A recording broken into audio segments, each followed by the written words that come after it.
হঠাৎ করে উনি ড্রাগের একটা নেগেটিভ সাইড আছে যে ড্রাগের ব্যাপারটা দেখাচ্ছে, কিন্তু অ্যাকচুয়ালি যদি আপনি রিয়েলিটি দেখেন রকস্টাররা এরকমই থাকে।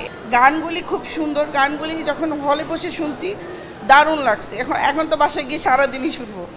সমালোচনা থাকবে, উনি একজন শিল্পী মানুষ, ওনাকে ভালো বলবে খারাপও বলবে, এটা যার যার রুচির ব্যাপার। যার সাথে মিলে যাবে সে ভালো বলবে, যার সাথে মিলবে না সে খারাপ বলবে, এটাই তো স্বাভাবিক। স্যান্ডেলিনা সো, রূপচর্চায় আভিজাত্য। আমরা চলি শাকিব খানে, আমরা সাকিবিয়ান, আমরা সবাই আসি। আজকে আমরা 8 জন মিলে আসছি মুভিটা দেখার জন্য। প্রত্যেকবার আমরা মুভি দেখি এবং আমরা খুব ভালো জাজ করি। তো এবার আমরা সাকিব খানের মুভিটা যে দেখলাম আমাদের কাছে ভালো লাগছে।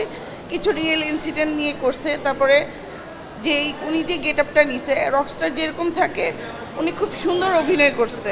শাকিব খানের তো অতুলনীয়, ওনারটা কিছুই বলা নাই, খুবই ভালো লাগছে। গানগুলি খুব সুন্দর, গানগুলি যখন হলে বসে শুনছি দারুণ লাগছে। এখন তো বাসায় গিয়ে সারাদিনই শুনবো। তবে এটা দেখতে হবে, বুঝতে হবে, আরও দেখলে হয়তো অনেকের ভালো লাগতে পারে।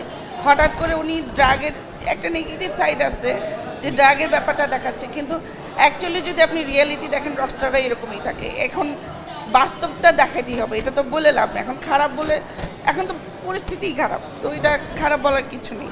আমার ভালো লাগছে, এটাই আমার ভালো, আমি দেখছি ভালো লাগছে। আমার কাছে চমৎকার লাগছে। না না না, আমার কাছে ভালো লাগছে। আমিও সাকিবিয়ান। আর আমরা এমন ডাইফেন, সাকিবের বার্থডেতে আমরা কেকও কাটি।